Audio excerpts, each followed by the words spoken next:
चलिए स्टार्ट करते हैं। टॉपिक जो क्वेश्चन से हम लोगों का था वो लास्ट क्लास में वही डिस्कशन करना है। ये क्वेश्चन आपको दिया था, ठीक है। तो सबसे पहले इस क्वेश्चन को करते हैं। तो आइए पहला क्वेश्चन हम लोग देखते हैं। और देखो पहला क्वेश्चन जब हम लोग सॉल्व करेंगे, ठीक है, तो पहला क्वेश्चन में आप ये चीज देखो, ये चीज समझो कि यहाँ पे आपको ऑलरेडी, इसको पहले हटा देंगे,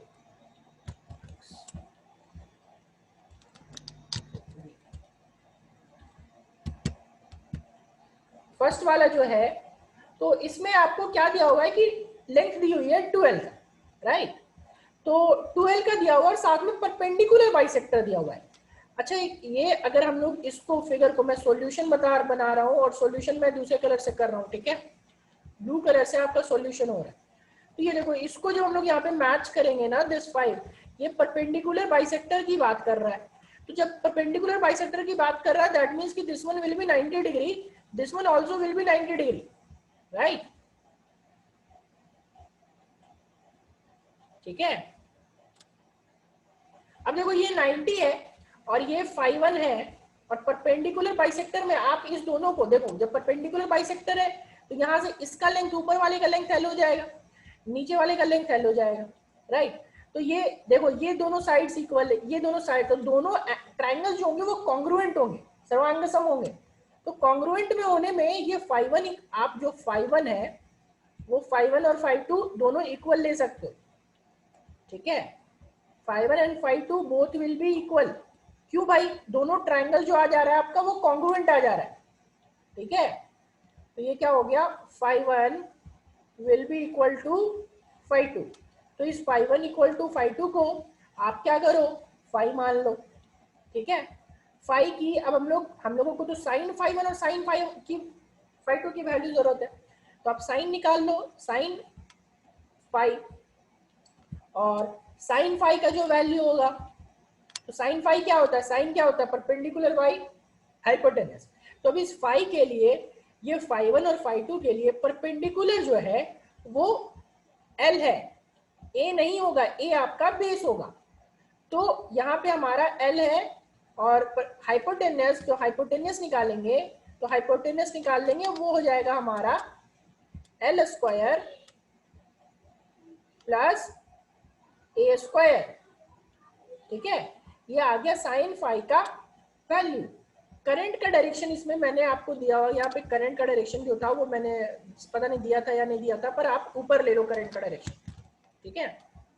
अब इसमें मैग्नीट्यूड हम लोग निकाल सकते थे, तो यहाँ पे L साइन 5 जो है, अब इसमें साइन 5 की वैल्यू निकल गई, तो साइन 5 की वैल्यू जो मैग्नीट्यूड निकालेंगे, तो B की वैल्यू आपको ऑलरेडी मालूम कि B equals to mu naught I by 4 pi है, mu naught I by 4 pi है, और साइन 5 प्लस साइन 5 मगर साइन 5 और साइन 5 दोनों बराबर होगा, क्योंकि 5 इक्वल्स टू 5 है। तो यहाँ पे हम लोग डायरेक्ट लिख सकते हैं 2 sine 5, this will be equal to what, this will be equal to 2 sine 5, ठीक है। अब 2 साइन 5 की वैल्यू आपको मालूम है, उठा करके पुट कर दो और आंसर ले आओ, ठीक है। ये 2 both will be cancel out, 2 ये कितना 2 से, ठीक है। और ये आपका आ जाएगा फाइनल, जो आपका आंसर आएगा वो आ जाएगा बी स्केलर फॉर्म में आएगा, mu naught I by 4 pi है, mu naught I by 4 pi है, और साइन 5, तो साइन 5 की वैल्यू आप ऑलरेडी निकाल चुके हो, अच्छा 4 नहीं है 2 है, mu naught I by 2 pi है L upon under root L square plus A square, right. अब इसका देखो, मैग्नीट्यूड का मतलब ये होता है मैग्नीट्यूड, ये हमने मैग्नीट्यूड निकाल लिया, ठीक है। अभी अगर हम डायरेक्शन की बात करें, हमारा मैग्नीट्यूड, अगर सिर्फ मैग्नीट्यूड पूछा तो आंसर आपका ये होगा। मैग्नीट्यूड और डायरेक्शन में फर्क समझो। मैग्नीट्यूड का क्या मतलब कि उसका मान कितना होगा, वैल्यू कितनी होगी, तो ये आपकी वैल्यू होगी मैग्नेटिक फील्ड की। अब अगर डायरेक्शन पूछा तो डायरेक्शन में हमें आई कैप, जे कैप, के कैप ये लगाना होगा। तो आप ही लोग बताओ ना कि इस पी के कल इतना सारा क्वेश्चन करवाया था डायरेक्शन में, अब पी में बताओ डायरेक्शन किधर होगा, प्लस के कैप माइनस के कैप प्लस आई कैप माइनस आई कैप या प्लस जे कैप और माइनस जे कैप। पी पॉइंट पे मैग्नेटिक फील्ड का डायरेक्शन किधर होगा?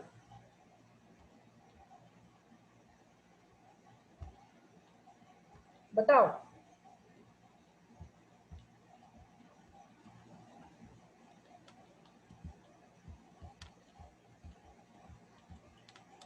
बाकी लोग, इतना सारा क्वेश्चन करवाया डायरेक्शन पे, अब भी अगर नहीं समझ आएगा ना तो क्या करो, अगल बगल में कहीं चुल्लू भर पानी लो और चुपचाप डूब जाओ उसमें, ठीक है?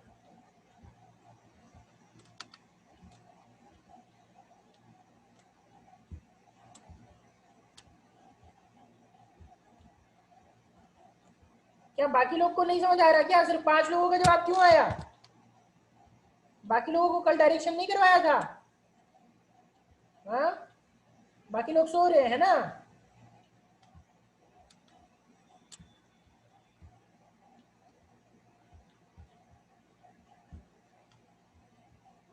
आई कैप क्यों आ रहा है? माइनस के कैप होगा, इनवर्ड होगा, इनवर्ड। तो इनवर्ड में क्या लेते हैं? माइनस के कैप। इनवर्ड का मतलब माइनस के कैप, तो यहाँ पे हम लोग डायरेक्शन के साथ लिखेंगे यहाँ माइनस के कैप, ठीक है? या तो आप माइनस के कैप यहाँ पे लिख लो, ये हो गया वेक्टर फॉर्म में, वो ऊपर था स्केलर फॉर्म में, और डायरेक्शन आप लिख लो इनवर्ड, या फिर इसके बगल में लिख दो इनवर्ड, तो जो है वो कोई भी होगा तो उसको क्लियर हो जाएगा। या तो कहीं कहीं इनवर्ड दिखेगा या लिखेंगे इनटू द प्लेन, ठीक है? इनवर्ड भी लिख सकते हैं या फिर into the plane, into the plane. Minus के कैप, इनवर्ड और इनटू द प्लेन, तीनों का मतलब एक ही है, ठीक है? चलो इसके बाद आते हैं क्वेश्चन नंबर 2 पे, ठीक है? क्वेश्चन नंबर 2 जो दिया था ये हमारा है क्वेश्चन नंबर 2, इसके आपको सेंटर पे निकालना है। अब ये सेंटर वाले पे मैं आपको बार बार करवाता आ रहा हूँ, बार बार बताता आ रहा हूँ कि बाबू ये इक्विलैटरल ट्रायंगल है, तो इक्विलैटरल ट्रायंगल का आप बताओगे कि सेंट्रॉइड से ये परपेंडिकुलर डिस्टेंस कितना होता था? अगर इसका साइड ए दिया हुआ है तो ये ए दिया हुआ है साइड, इसका ग्रेविटेशन में करवा कितनी बार करवा चुका, आई थिंक मैंने 3-4 बार तो पक्का ही करवा दिया होगा। अगर साइड ए है ये वाला, तीनों इक्विलैटरल ट्रायंगल है, तो ये मान लो हमारा ये जो डिस्टेंस है ओडी, इसको मैं डी लेके चल रहा हूँ, ठीक है? तो ये ओडी डिस्टेंस कितना होता था?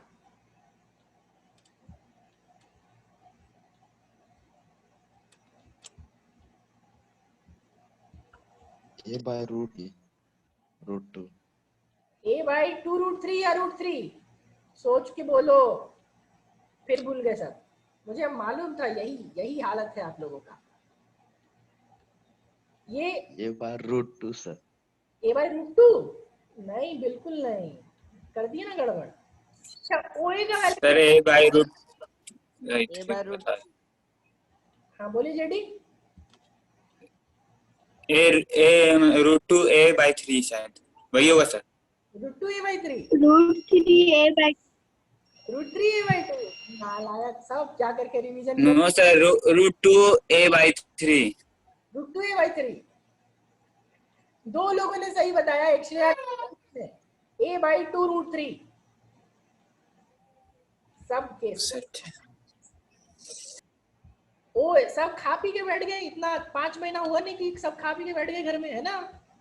अब ये मैं निकलवा नहीं रहा, ये आप निकालो खुद से, मैं नहीं बता रहा कैसे निकालते। इलेक्ट्रोस्टैट्स में बता रखा है, ग्रेविटेशन में बता रखा है, जिन्होंने लास्ट ईयर नहीं पढ़ा तो उनको तो इलेक्ट्रोस्टैट्स में बता रखा है, इलेक्ट्रोस्टैट्स के नोट्स में बता रखा है। OA = OB = OC होता है, this one is how much. चलो OA = OB = OC बता दो कोई, ये बता दो।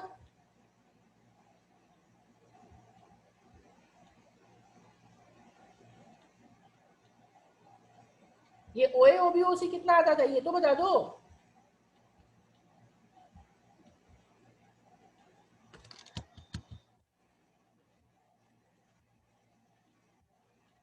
नहीं याद?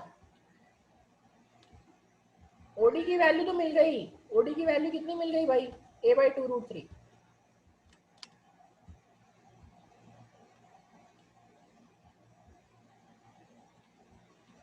और OA OB OC कितना होता था ये भी बताया था, बताओ, इस पे क्वेश्चन भी करवाया था।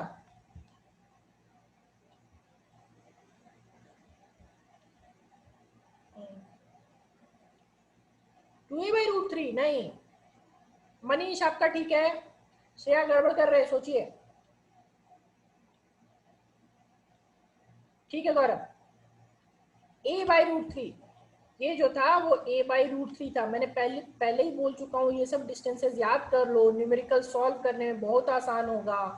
और नहीं याद करोगे तो बार बार फंसोगे न्यूमेरिकल में, कंपटीशन के न्यूमेरिकल में बार बार फंसोगे अगर ये सब डिस्टेंसेस याद नहीं हुए तो। ठीक है Jyoti, a/√3 OA equals to OB equals to OC a/√3 होता है, और OD होता है वो a/2√3 होता है। मौसमी है क्या क्लास में? मौसमी आपने यही गलती किया था, डिस्टेंस को a का a ही रहने दिया था, आपको परपेंडिकुलर डिस्टेंस लेना होता है। चलो हम लोग को परपेंडिकुलर डिस्टेंस, मैं अभी सिर्फ एक वायर का कंसिडर कर रहा हूँ, मैं अभी सिर्फ क्या कर रहा हूँ, एक वायर BC का कंसिडर कर रहा हूँ, बाकी हम लोग फाइंड आउट कर लेंगे। ठीक है, बाकी हम लोग फाइंड आउट कर लेंगे, पहले हम लोग एक वायर का निकाल लेते हैं। अभी देखो परपेंडिकुलर डिस्टेंस OD भी है, OD अपने को मिल चुका है, अब एंगल्स चाहिए होते हैं। तो याद करो जो एंगल्स होते हैं, अब एंगल्स बहुत लोगों ने क्या किया, 60 डिग्री 60 डिग्री ले ली। अरे 60 डिग्री 60 डिग्री नहीं लेना, 60 डिग्री तो ट्रायंगल का एंगल दिया हुआ है, आपको तो ये एंगल निकालना होगा ना, आपको कौन सा ये एंगल निकालना होगा, दिस एंगल और दिस एंगल। याद करो φ1 और φ2 मैंने ये बताई थी, sin φ1 और φ2 मैंने ये बताई थी। अच्छा ये वैसे भी 60 डिग्री ही आएगा, सॉरी ठीक है 60 डिग्री ही आएगा, जिन्होंने 30 लिया है तो वो आपका गड़बड़ किए हैं।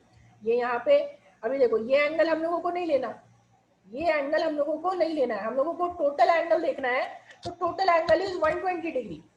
ये टोटल एंगल कितना होगा अगर आप 3 पार्ट में डिवाइड करोगे इसको, देखो यहाँ से अगर आप 3 पार्ट में इसको डिवाइड करोगे तो total angle will be 120 degree. ये एंगल 120, ये एंगल 120 और this total angle will be 120। But हमें सिर्फ ये चाहिए, तो ये 120 है तो यहाँ पे ये एंगल कितना आ जाएगा 60 डिग्री, और ये एंगल भी कितना आ जाएगा 60 डिग्री। बोलोगे कैसे सर? तो फिर से वो कॉन्ग्रुएंट ट्रायंगल सर्वांगसम त्रिभुज बनेगा दोनों पार्ट, क्योंकि परपेंडिकुलर बाइसेक्टर है OD परपेंडिकुलर बाइसेक्टर, तो ये आ जाएगा a/2 और a/2 तो ये 60 डिग्री आएगा हमारा। ठीक है, निकाल के देखेंगे तो हमारा 60 डिग्री आएगा। अब क्या 60 डिग्री आ गया। अब मैग्नेटिक फील्ड ड्यू टू 1 निकालते हैं। देखो इसको मैं मानता हूँ वायर 1, ठीक है, इसको मानता हूँ मैं वायर 2 और इसको मानता हूँ मैं वायर 3।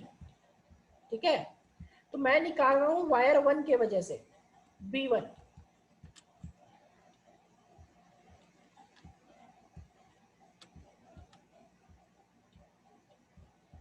30 डिग्री क्यों नहीं, 30 डिग्री हम लोग 30 क्यों लेते हैं, 30 अगर लेंगे तो cos θ1 cos θ2 की वैल्यू वायर के वजह से आप ये याद करो ना, आप 30 क्यों लेंगे यहाँ पे। ये जो कल डेरिवेशन करवाया, ये डेरिवेशन में φ1 φ2 कौन सा होता था ये नोटिस करो, ये φ1 φ2 कौन सा, ये ना है φ1 और ये ना है φ2, ये है φ1 φ2, बताओ ये नहीं ना है। तो φ1 φ2 ऊपर वाला एंगल्स लेने हैं ना, तो ऊपर वाला एंगल्स लेने तो वो क्या हो जाएगा, अंडरस्टूड। हाँ कॉस ले लेंगे, कॉस लेंगे तो उसका तो मैंने तरीका बताया ही ना, उसका तो मैंने आप बताया तरीका था, उसमें तो मैंने लिखवाया था कि अगर आप ये एंगल लोगे तो आपको क्या साइन लेना होगा, और ये एंगल लोगे तो आप ये क्या कॉस लेना होगा, क्योंकि 90 माइनस थीटा हो जाता है ना। ये φ1 है और ये φ2 है, इस पे भी तो मैंने करवाया ही था कल कि अगर आप φ1 और φ2 कंसिडर करोगे तो साइन, और ये अगर θ1 और θ2 कंसिडर करोगे तो कॉस। अंडरस्टूड। तो ये चीज ध्यान रखना है कि आपको कौन से एंगल लेने हैं और कौन सा पुट करना है। तो मैंने sin φ1 बैठाया था बस, इसीलिए मैंने जो फॉर्मूला प्रूव करवाया वो sin φ1 φ2 का, इसीलिए मैं ऊपर वाले को 60 डिग्री ले रहा हूँ। बाकी आप अगर cos θ1 cos θ2 पुट करोगे तो you can take it as 30 degree. ठीक है, तो यहाँ पे B1 की वैल्यू आपकी हो जाएगी mu naught by 4 pi, mu naught एक वायर की वजह से mu naught by 4 pi, perpendicular distance, perpendicular distance is O D. देखो यहाँ पे ए लिखते थे, बहुत लोगों ने ए ही लिख दिया, नहीं ए नहीं, परपेंडिकुलर डिस्टेंस इज ओडी। ए क्या था, परपेंडिकुलर डिस्टेंस था, तो हम लोगों को ओडी लिखना पड़ेगा, mu naught I by 4 pi upon OD, perpendicular distance A की जगह पे ओडी हो गया, और sine phi 1 plus sine phi 2 यानी sine 60 degree plus sine 60 degree, तो 2 साइन 60 डिग्री, और साइन 60 2 साइन 60 साइन 60 की वैल्यू क्या, √3/2 होगा। तो साइन 60 साइन 60 2 साइन 60 और साइन 60 की वैल्यू √3/2, तो 2/2 आपका कट जाएगा, सिर्फ और सिर्फ इसकी वैल्यू आएगी √3। तो वैल्यू जो आ जाएगा वो आ जाएगा म्यू नॉट टाइम्स आई, और लास्ट में हम लोग ओडी की भी वैल्यू पुट कर देंगे। देखो mu naught times I upon 4 pi, O D की वैल्यू कितनी है भाई, a/2√3, यहाँ से हो जाएगा a/2√3, और साइन 60 साइन 60 इसका वैल्यू, साइन 60 साइन 60 का 2 साइन 60 2 साइन 60 तो साइन 60 की वैल्यू √3/2, 2 कट गया बचा √3, तो ये आ गया √3। ठीक है,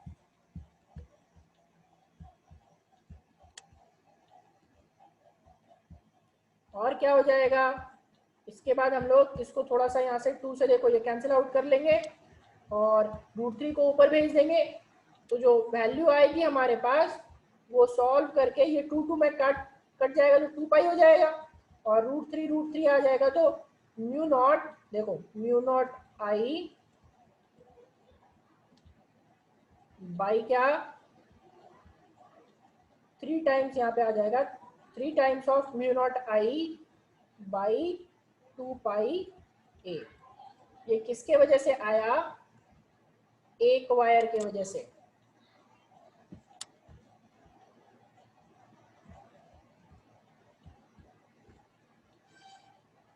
ठीक है, 6 कैसे आ जाएगा आपका उज्जवल,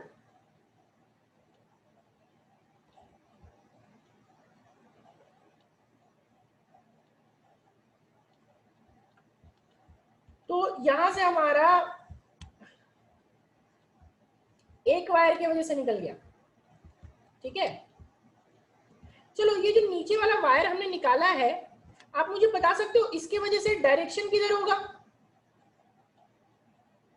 इंटू 2 नहीं इंटू 3 करेंगे बेवकूफ, 2 और वायर नहीं है, 3 के वायर से तीनों में जोड़ेंगे ना। पहले ये मुझे बताओ, इसमें डायरेक्शन देखना बहुत जरूरी है, पहला वाला वायर का डायरेक्शन देखो, पहला वाला वायर जो 1 वाला वायर मैंने माना है, इसके वजह से मैग्नेटिक फील्ड ओ पे इसका डायरेक्शन किधर होगा, इनवर्ड या आउटवर्ड, बताओ।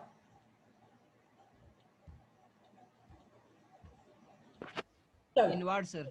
हाँ, इसी तरह वायर 2 की वजह से चेक करो, इसी तरह वायर 2 की वजह से चेक करो,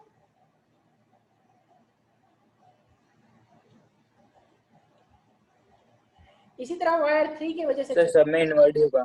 हाँ, सब में इनवर्ड होगा, तो सब में इनवर्ड हैगा, यानी डायरेक्शन इज सेम, और डायरेक्शन इज सेम, तो याद करो मैंने बताया था कि सेम डायरेक्शन में कुछ नहीं करना होता, सिंपली जोड़ देते हैं, है ना, तो सिंपली जोड़ देंगे। तो यहाँ पे हम लोग क्या करेंगे, जो नेट बी निकालेंगे, net B will be 3 times of B1, net B will be 3 times of B1। ठीक है, तो इसकी जो वैल्यू आ जाएगी वो हो जाएगी 9 म्यू नॉट आई,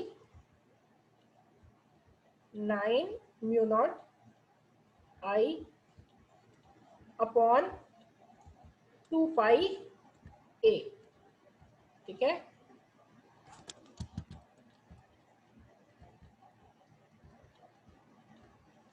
और अगर डायरेक्शन पूछा तो डायरेक्शन आप लिख दो इनवर्ड, अगर आप डायरेक्शन लिखना मतलब कि डायरेक्शन लिखना चाहो वेक्टर फॉर्म में, तो वेक्टर फॉर्म में आप लिखोगे क्या, v equals to 9/2 mu I inward, inward का मतलब माइनस के कैप, ठीक है।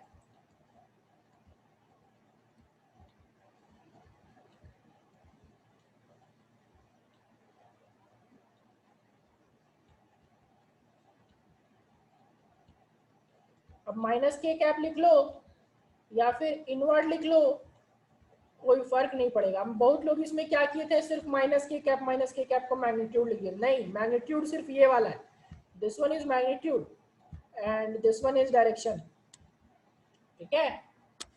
सर इनवर्ड के जगह पे सर्कल करके जो क्रॉस करते हैं वो कर सकते हैं सर?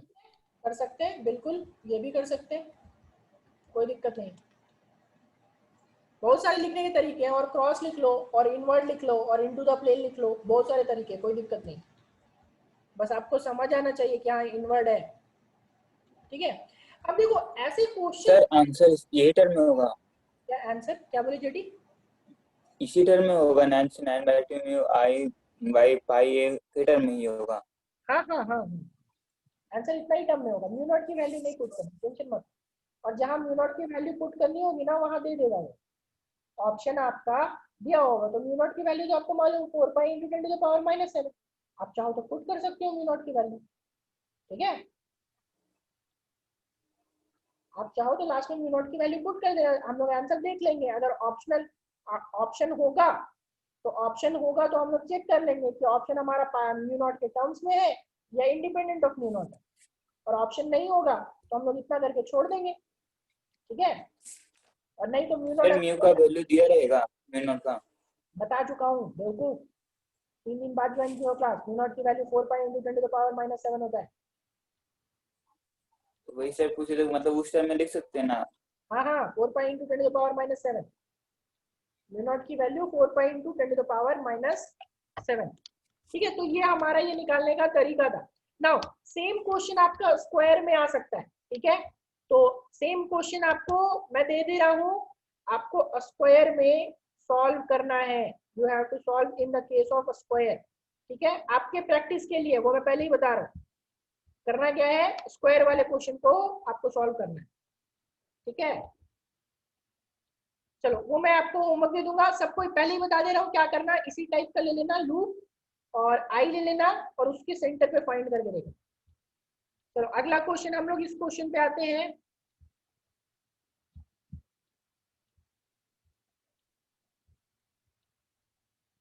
एक्स और वाई एक्सिस के बीच में नहीं होगा, वो एक्स और वाई एक्सिस वाला केस अलग आता है, कभी भी बीच में नहीं आता है। जब भी क्वेश्चन देगा वो सिर्फ ऐसा ही देगा, और एक्स और वाई एक्सिस के बीच में आएगा तो वो आई कैप और जे कैप दोनों के टर्म में लिखेंगे, ठीक है। अभी देखो ये हम लोगों को स्क्वायर, मैंने स्क्वायर का ही क्वेश्चन दिया है, लेकिन इस स्क्वायर के क्वेश्चन में थोड़ा सा हम लोग अलग चीजें लगाएंगे। कैसे अलग चीजें, इसमें करंट इलेक्ट्रिसिटी का भी बहुत यूज है। तो करंट इलेक्ट्रिसिटी का यूज है, आप मुझे यहाँ पे बताओ कि यहाँ पे अगर करंट, ठीक है, आई जा रहा है, करंट यहाँ पे आई जा रहा है, तो बताओ यहाँ पे करंट कितना जाएगा और यहाँ पे करंट कितना जाएगा, ये बताओ।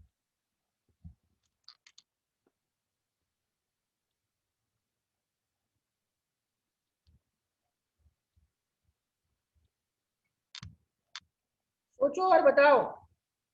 करंट का इसमें अगर करंट नहीं सोचोगे तो फिर काम नहीं होगा हमारा।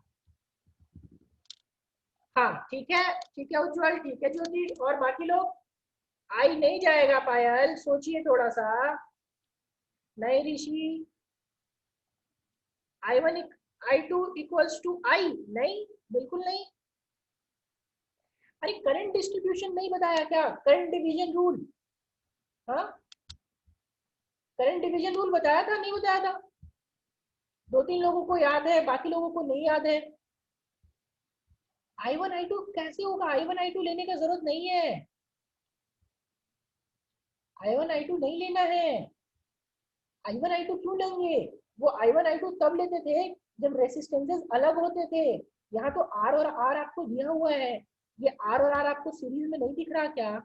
हाँ ये R और R आपको सीरीज में नहीं दिख रहा क्या, और दोनों आपस में पैरेलल में नहीं दिख रहा क्या? मतलब क्वेश्चन घुमा दिया तो आप घूम जाओगे क्या? अगर यहाँ पे मैं पूछूं, आप सिंपल सी चीज मुझे बता दो जरा सा, अगर मैं यहाँ एक रेसिस्टेंस लगाऊं और यहाँ एक रेसिस्टेंस लगाऊं, और ये दोनों रेसिस्टेंस ध्यान से मेरी बात को समझना। यहाँ पे ऊपर 10 ओम है और यहाँ पे ऊपर 10 ओम है, तो अभी आप बताओ तो अगर यहाँ पे 10 एम्पियर जा रहा है या फिर 20 एम्पियर जा रहा है, तो आप क्या बोलोगे?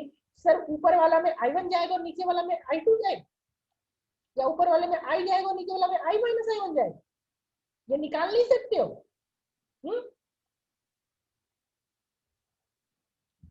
कितना जाएगा ऊपर में और कितना जाएगा नीचे में? फिर 5 एम्पियर जाएगा।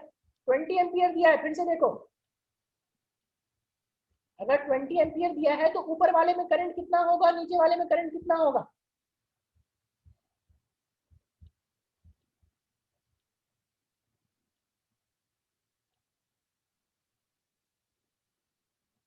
अच्छा कोई बात नहीं, ठीक है Shreya, I1 equal to I2, ठीक है। तो यहाँ पे दोनों में आपका, यहाँ पे क्या हो जाएगा कि दोनों इक्वल होगा, दोनों इक्वल, यानी कि ऊपर में 10 एम्पियर जाएगा और नीचे में भी 10 एम्पियर जाएगा। तो आप लोग I1 I2 में वो किरचॉफ के चक्कर में क्यों पढ़ रहे हो? यहाँ तो आपको दिख रहा है कि दिस R, ये R ऊपर 2R हो जाएगा, ये सीरीज में हो जाएगा ना, देखो तो this whole will be 2R and this whole will be 2R। तो इसमें करंट इलेक्ट्रिसिटी का भी बहुत रोल है। करंट इलेक्ट्रिसिटी अगर आप सही से नहीं समझोगे यहाँ पे, तो इसमें आप कर नहीं सकते। वैसे करंट इलेक्ट्रिसिटी का आपको लास्ट में मैं प्रूव कर दूंगा, ये सारा तो घुमा फिरा करके आंसर आपका 0 आ जाएगा। उतना जितना लंबा चौड़ा ये क्वेश्चन लग रहा है ना, उतना लंबा चौड़ा क्वेश्चन ये है नहीं एक्चुअली, ठीक है, बट हाँ एडवांस में पूछा हुआ क्वेश्चन, ठीक है। ये देखो अभी हम लोगों का ऊपर आर आर जा रहा है, तो इस पर सर्किट को मैं थोड़ा सा सॉल्व कर रहा हूँ। देखो तो इस सर्किट को मैं क्या सॉल्व कर रहा हूँ, ऐसे आर और आर, ठीक है, this one will be R and this one will be R. इस दोनों को हमने कनेक्ट किया है और नीचे भी यहाँ पे एक आर है और ये दोनों आपस में, ये देखो आर है, तो ऊपर आर और ऊपर का क्या हो जाएगा 2R और नीचे का भी क्या हो जाएगा 2R, और 2R और 2R आपस में क्या पैरेलल में, यहाँ से करंट कितना जा रहा है I, ठीक है। तो अगर आप नेट करंट निकालना चाहो और यहाँ से आपको क्या लगा हुआ है, ये बैटरी लगा हुआ, बैटरी कितने का लगा हुआ है, V का। सर्किट बस देखने के लिए घुमा हुआ था, और यहाँ से I की वैल्यू निकालोगे तो I का वैल्यू जो आएगा वो आएगा V इक्वल्स टू IR, तो I equals to V by R, R equivalent, और R इक्विवेलेंट देखो 2R by 2R, 2R by 2R क्या हो जाएगा, पैरेलल में है ना, तो निकाल के इसका देखना सिर्फ R ही आएगा, ये इतना करंट जाएगा, इतने का करंट यहाँ से जा रहा होगा, ठीक है। अब इतने का करंट यहाँ से जा रहा है तो ये तो इक्वली डिस्ट्रीब्यूशन होगा ना, ऊपर करंट डिस्ट्रीब्यूशन याद करो, करंट डिवीजन रूल बता रखा है, तो ऊपर I बाई 2, देखो यहाँ से करंट जो जाएगा वो I बाई 2 जाएगा, राइट, और यहाँ से भी करंट जो जाएगा वो I बाई 2 जाएगा। देखो यहीं से असली खेल शुरू होता है, ये करंट यहाँ से ऊपर गया और ये I बाई 2 जाएगा, ठीक है, और ये करंट यहाँ से I बाई 2 जाएगा, और यहाँ से ये टोटल करंट वापस से I बन के निकल जाएगा, ठीक है। अभी आप लोग मुझे एक बात बताइए, ठीक है, अभी मुझे एक बात बताइए, मैं किसी को 1 2 3 4 लेके चल रहा हूँ, ये मान लो this one is wire 1 and this one is wire 2, ठीक है, and this one is wire 3 and this one is wire 4। पहले ये चीज बताओ कि चारों वायर, देखो ध्यान से एक चीज समझते हैं पहले हम लोग, सबसे पहले मैग्नीट्यूड की बात करते हैं, ठीक है, इसके बाद डायरेक्शन पे आएंगे। असली खेल वहीं से शुरू होगा, मैग्नीट्यूड तो सबको बराबर होगा, असली खेल डायरेक्शन का शुरू होगा। अगर डायरेक्शन समझ जाओगे तो आपको तुरंत निकल जाएगा। देखो इसका डिस्टेंस बताओ, ये डिस्टेंस क्योंकि ये स्क्वायर है, दिया हुआ स्क्वायर है, तो ये डिस्टेंस और ये डिस्टेंस इक्वल होगा या नहीं होगा, तो बताओ।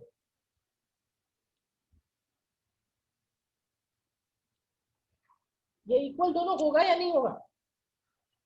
Yes sir. ठीक है, और इसी तरह ये ऊपर वाला, ये वाला डिस्टेंस और ये वाला डिस्टेंस, ये इक्वल होगा या नहीं होगा?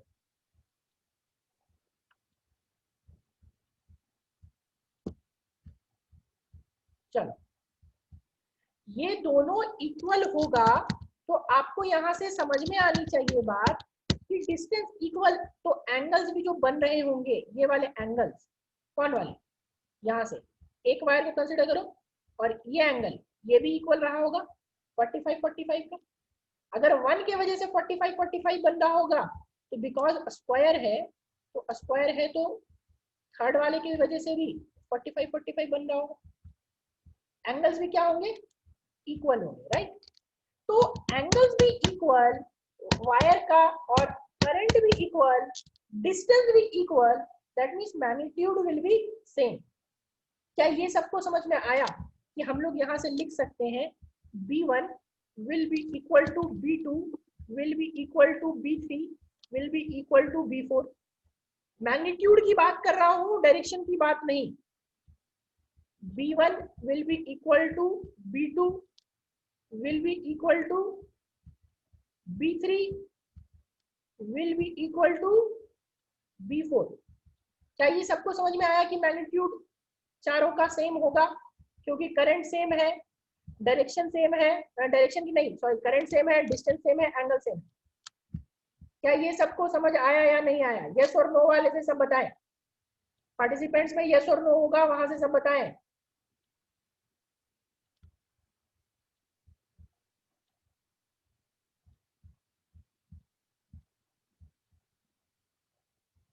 चलो, तो ये बराबर होगा तो इसको मान लिया मैंने बी। अब देखो यहाँ से असली खेल शुरू होता है। अब बताओ 1 के वजह से डायरेक्शन बताओ, 1 के वजह से ओ पे डायरेक्शन किधर होगा बताओ? 1 के वजह से ओ पे मैग्नेटिक फील्ड का डायरेक्शन किधर होगा? इनसाइड। इनसाइड। ठीक है, सबको समझ में आ रहा होगा, इनसाइड होगा। अपना रूल से निकाल के देखो। हाँ, इनवर्ड बोलो इनसाइड बोलो, कोई दिक्कत नहीं। देखो इसको मैंने ग्रीन कलर यहाँ पे क्रॉस से दिखा दिया, ये दिखा दिया क्रॉस। ठीक है, चलो अभी 3 की वजह से बताओ तो। आउटसाइड। ठीक है, 3 की वजह से क्या सबको ये समझ आ रहा है? चलो फिर से एक बार बताओ, यहाँ पार्टिसिपेंट्स वाले से ही सब बताओ, क्या सबको समझ आ रहा है कि इसके वजह से इनसाइड हुआ तो इसके वजह से आउटसाइड होगा?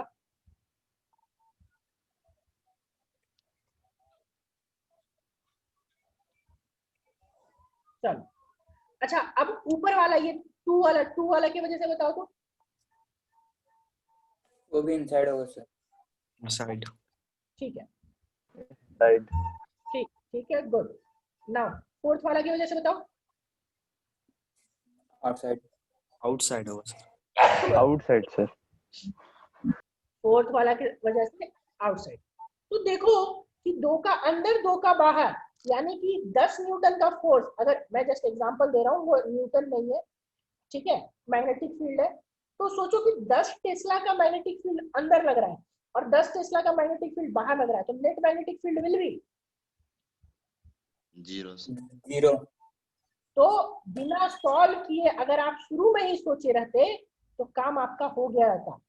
ठीक है, कि नेट मैग्नेटिक फील्ड अगर हम लोग बाई, इसको मैं बाई प्रोसेस भी अभी प्रूफ कर दूंगा, तो जो बी नेट होगा उसको मैं अभी प्रूफ कर दूंगा कैसे 0 होगा। सर सबके सेंट्रोइड पे मैग्नेटिक फील्ड 0 ही हो जाता है, ये आप पिछले क्लास में बता चुके हैं। क्या सेंटर पे लूप वाला? हाँ ना वो तो सर, लेकिन आप बोलेंगे था, मैग्नेटिक फील्ड का क्या बताया सर था? आप प्रूफ मांगेंगे इसीलिए सर नहीं बताएं सर। हाँ ठीक है, बट वो इलेक्ट्रिक लूप का सेंटर पे आपका, देखो आपको लग रहा है ऐसा कि लूप के सेंटर पे 0 हो जाएगा, अभी देखो ना मैं प्रूफ करूंगा, नहीं होगा लूप के सेंटर पे 0। लूप के सेंटर पे 0 तभी होता है जब ऊपर वाला में करंट जो है ना वो उसका डायरेक्शन और नीचे वाले का डायरेक्शन सेम हो। अगर उल्टा डायरेक्शन जाएगा तो आपका लूप में मैग्नेटिक फील्ड 0 नहीं होगा। ठीक है, अभी समझाऊंगा, जैसे नीचे वाला जितना टेंशन मत लो, वो सब कुछ आएगा। चलो हाँ, इलेक्ट्रिक फील्ड के कॉन्सेप्ट में था लेकिन वो यहाँ से नहीं आएगा, वो यहाँ पे एक जगह वो फेलियर है फिजिक्स का, मैं उसका बता देता हूँ कि वो कब ले सकते हैं, मैं वो भी बता दूंगा। चलो सब अभी हम लोग इतना ही रख रहे हैं, रिज्वाइन करो तो सब।